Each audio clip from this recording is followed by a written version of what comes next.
Doctor है इस पर भी अपनी राय दे रहे हैं। तो कोरोना वायरस का देखो जो चित्र बना देख लो यार, जैसा भी है, क्योंकि है तो ये हरामखोर, क्योंकि हम लोगों के पेपर वेपर वगैरह है और जितने भी एग्जाम है पोस्टपोन करा चुका है, तो है तो बहुत हरामखोर। तो देखो इसका क्या है कि ये एक हम लोगों के बॉडी में डीएनए पाया जाता है, ठीक है, जो होता है डीएनए पाया जाता है, इस पर आरएनए होता है, ठीक है, आरएनए। और जब ये दोनों मैच कर जाते हैं हमारी बॉडी पर, तो हमारी बॉडी में कोरोना वायरस हो जाता है। और हमारे ये सबसे बड़ी चीज़ क्या है कि ये कहाँ पर इफेक्ट डालता है, ये हमारे फेफड़ों पर, फेफड़ों पर जाके चिपक जाता है फेफड़ों से। अब इस प्रकार फेफड़ों का चिपक जाता है, ये समझो बात को कि अगर हम देखो इस प्रकार की ये बने और फेफड़े हमारे ऐसा है, ठीक है, सपोज करो मान लेते हैं ऐसा है, और फेफड़े में इस प्रकार के ऐसे ऐसे ऐसे कुछ बने रहते हैं। तो जैसे ही ये जो चीज़ है ये जाकर इसमें सट जाती है, जब फेफड़ों के अंदर जाती है तो ये चीज़ सट जाती है, जाके चिपक जाता है, और चिपकने के बाद हमारे अंदर के फेफड़े सब गलाना शुरू कर देती है। तो इसलिए फेफड़ों से जाकर ये इफेक्ट करता है। और ये आरएनए प्रकार का, ये याद रखना कि आरएनए इस पर पाया जाता है और ये डीएनए से मैच हो जाता है, जिससे हमारी कोरोना वायरस हो जाता है। लेकिन आपसे बात ये कर रहे हैं कि ये इतनी भयंकर बीमारी बनी क्यों, और क्या इसमें लापरवाही रही हम लोगों की, क्या इसमें क्या चीज़ें नहीं, सब बात करते, ठीक है।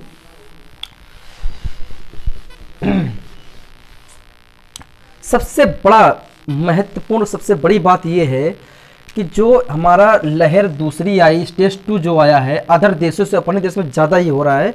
क्यों हो रहा है? क्योंकि देखो एक इजराइल देश है, इजराइल देश में ये देखा गया है कि वो कोरोना मुक्त कर दिया गया है, कोरोना मुक्त हो गया देश। वो वहाँ पर मतलब कि खुले में भी मास्क पहनना ज़रूरी नहीं है, ऐसे भी टलो, वहाँ पर बिल्कुल मुक्त हो गया देश। उससे मतलब नहीं है कि मास्क पहनो या ना पहनो, लेकिन अपने देश में ऐसा क्यों है? सबसे बड़ी वहाँ के हम लोगों को सीख लेना चाहिए उस देश से कि इसने क्या किया है। देखो सबसे पहली बात तो इसने ये किया है कि वैक्सीनेशन जो थी बहुत तेज़ी से बढ़ाया है, मतलब कि बहुत तेज़ी से, और प्लस शक्ति तो रखी है, शक्ति तो बहुत अच्छे से रखी है। लेकिन अपने देश में अभी तक, भारत देश में अभी तक वैक्सीन 12 करोड़ वैक्सीन ही लग पाई हैं। और धांधलेबाजी की तो बात ही मत छोड़ो, 12 करोड़ वैक्सीन लगी, कुछ लाख हो चुकी है, लमसम 13-15 करोड़ लग चुकी है, वैक्सीन हो चुकी है, और उनका शक्ति तो है जो है। तो हम इतना भयंकर लेने का बस यही है फंडा कि वैक्सीन का धीमा होना। और हम सरकार से निवेदन करते हैं कि जब अपने पास खाने को नहीं है तो दूसरे को ऐसे नहीं दे सकते। तो ये जो निर्यात आयात वगैरह निर्यात कर रहे हो दवाइयों का, तो ये बंद करिए, क्योंकि ये अपने देश से दूसरे देश में भेज रहे हैं। पहले अपने देश को ही बचाएं, बाद में हम दूसरे के सोचेंगे। तो हम पहले क्या करें कि वैक्सीन को ज़्यादा से ज़्यादा लोगों को पहुँचाएँ।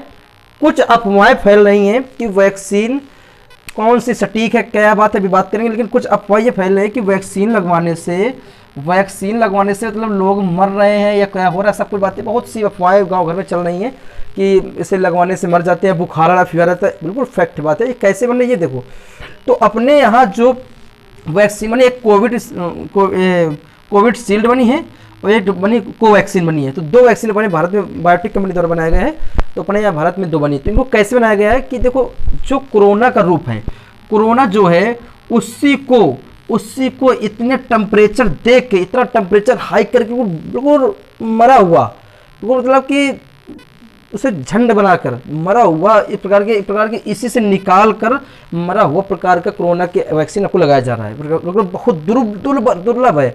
इतने एंटीबायोटिक, मतलब एंटीबायोटिक आपके अंदर इतना भर दिया जाएगा इंजेक्शन उस वैक्सीन के थ्रू कि अगर कोरोना कोई आपके शरीर में प्रवेश भी करता है तो उसमें लड़ने की क्षमता आपके अंदर ज़्यादा होगी, आपकी इम्यून क्षमता ज़्यादा बढ़ जाएगी, जिससे कि आप वो कोरोना से दिक्कत हो, मतलब कोरोना नहीं होगा, आप मरोगे नहीं। ये बात फैक्ट है, डॉक्टरों ने भी बताया है कि अगर आप वैक्सीन लगवाते हैं तो आपकी जान नहीं जाएगी। कोरोना हो जाए हालांकि, मगर आपकी जान क्यों नहीं जाएगी? क्योंकि आपके अंदर इतनी इम्यून क्षमता है कि आप कोरोना से लड़ सकते हो। ठीक है, हो जाए वो अलग बात है, मगर लड़ सकते हो। तो ऐसा देखो क्या है कि आजकल की सबसे बड़ी समस्या हो रही है, बात आ रही है कि ऑक्सीजन की, अब दूसरी बीमारी फैले कि ऑक्सीजन, लोग सांस नहीं ले पा रहे हैं। तो इसका प्रबंधन क्या करें कि तो ऑक्सीजन का सबसे बड़ा मेन फंडा है कि ऑक्सीजन भाई 2 जगहों में ज़्यादा यूज होती है। ठीक है, कौन सी? तो ऑक्सीजन से लोग ज़्यादा मर रहे हैं कि ऑक्सीजन ना मिल पाने की वजह से, ऑक्सीजन को ना मिल पाने की वजह से हॉस्पिटल में लोगों की जान जा रही है और सिलेंडर की कालाबाजारी की जा रही है। तो ऑक्सीजन पहले तो फैक्ट्री, जो इंडस्ट्रियल एरिया है, फैक्ट्री वगैरह है, वहाँ पर 85% ऑक्सीजन की खपत होती है, ठीक। और जो हमारे हॉस्पिटल हैं वहाँ पर 15% खपत होती है, ठीक है। तो हम सरकार को ये सोचना चाहिए कि जब यहाँ पर हॉस्पिटल में ज़रूरत है, हमें काफ़ी हद तक की ज़रूरत है ऑक्सीजन की, और ऑक्सीजन हमें चाहिए, तो भाई हम क्यों ना 85% कर दें हॉस्पिटल में और 15% कर दें इंडस्ट्रियल में। अरे यार, सबकी जीडीपी डाउन हो रही है, इंडस्ट्रियल नहीं चलेंगे कुछ दिन तो उससे कोई फर्क नहीं पड़ेगा तो सारे देश में पड़ रहा है यार। अगर जान है तो जहान है। तो भैया ऐसा कर दो कि सीधा ये जो हमारी ऑक्सीजन है ये उठाकर यहाँ लगा दो। सिलेंडर नहीं मिले, 3-3 लाख के सिलेंडर लोग ले रहे हैं, समझ लो। ऑक्सीजन की इतनी कालाबाजारी चल रही है हॉस्पिटल में, कोई छू तक नहीं रहा है। देखना होगा कि इसमें आपको इस पर राय जो सरकार ले रही है वो ठीक ले रही है, लेकिन इसके उपाय क्या है और क्या करना चाहिए क्या नहीं। तो सबसे फर्स्ट आपको उपाय ये है कि आप लोग वैक्सीन लगवाएं, सभी लोग। अब अगर आपको फीवर आ रहा है, बुखार आ रहा है, तो उसमें घबराओ नहीं। वो भैया अगर आपको कोरोना ही लगाया जा रहा है तो थोड़ा बड़ा हल्का उल्का आना तय है बुखार, लेकिन आपकी जान नहीं जाएगी अगर वैक्सीन लगे, तो कोरोना कितना भी तगड़ा हो। और 2 डोज में दी जाएंगी दवा। एक फर्स्ट डोज 28 से 30 दिन के अंतराल में रहेगी इसे 2 डोज में। तो काफ़ी दवाइयाँ देखो आपकी स्क्रीन पर आ रही होंगी, काफ़ी वैक्सीन लगी हुई है। एक फाइजर की बनाई गई थी, अमेरिका की है ये वैक्सीन। ये -70 डिग्री सेल्सियस में रखा जाता है, लेकिन यहाँ पर संभव नहीं इतना। तो अपने यहाँ पर 2 वैक्सीन बनाई गई हैं, कोविशील्ड, एक कोवैक्सीन, ठीक है। तो ये दोनों अपनी देश की, भारत इंडियन की है। तो वैक्सीन लगवाएं, फीवर होगा उससे कोई फर्क नहीं, 2-3 दिन में सही हो जाएगा।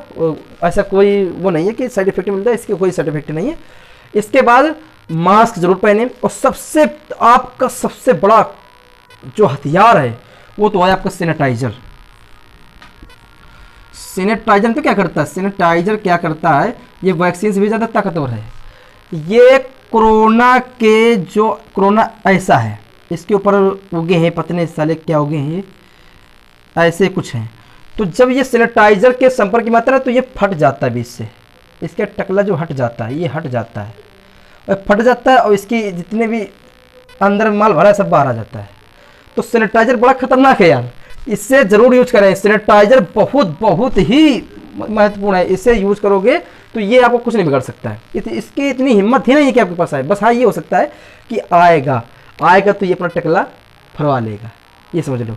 तो यही ये चीज़ें कि सैनिटाइजर यूज करें और मास्क लगाए रखें, जिससे कि आपकी सेहत अच्छी रहेगी। और जो पेपर पोस्टपोन है अच्छी बात है कर दी गई है, क्योंकि ये इतनी भयंकर त्रासदी आई है कि हो सकता है कुछ दिन समझने में लग जाए। तो आपको घबराने पड़ने, तो सैनिटाइजर लगवाएं और प्लस वैक्सीन अपनी लगवा लें, जैसे जिसको टाइम जहाँ पर मिले वैक्सीन। और वैक्सीन देख के, कहीं हम देख रहे हैं कहीं पर ये पैरासीटामोल ही इंजेक्शन ठोकी जा रही है, तो वो ऐसे अफवाह मत फैलिए, अच्छे से और डॉक्टर संपर्क में पूछताछ करके वैक्सीन लगवाइए। और इसके बाद सैनिटाइजर का उपयोग करें। सैनिटाइजर बहुत ही, अब अच्छा लोग कह रहे थे सैनिटाइजर ही पी लें, हम सैनिटाइजर ही गटक लें ना, तो उससे क्या होगा कि कोरोना आएगा नहीं। अबे मर जाओगे। सैनिटाइजर पीना नहीं है, सिर्फ हाथ, ये बाहरी चीज़ें में संभालता है, अंदर नहीं है। इसे कोई लापरवाही से नहीं करना, बस ये सिर्फ बाहर लगाओ हाथ में। बस अगर आएगा भी कहीं पर छू भी गया, सैनिटाइजर के संपर्क में आ भी गया कोरोना, तो कोरोना अपनी खुद बेमौत मर जाएगा, ठीक है। इसके बाद जो ऑक्सीजन कमी रही, तो भाई ये सरकार को ये सोचना चाहिए कि ये ऑक्सीजन को इंडस्ट्रियल एरिया से 85% लाकर यहाँ पर हॉस्पिटल में देना चाहिए, जिससे कि लोगों की जान बच सके। और जो भयंकर रूप ले रही है, तो बस ये कहा जा सकता है इस पर कि आप लोगों को जो मतलब कि थोड़ा डिस्टेंसिंग जो भी बताया लॉकडाउन में वगैरह होना चाहिए, सब कुछ, हाँ सब कुछ मेंटेन रखना चाहिए।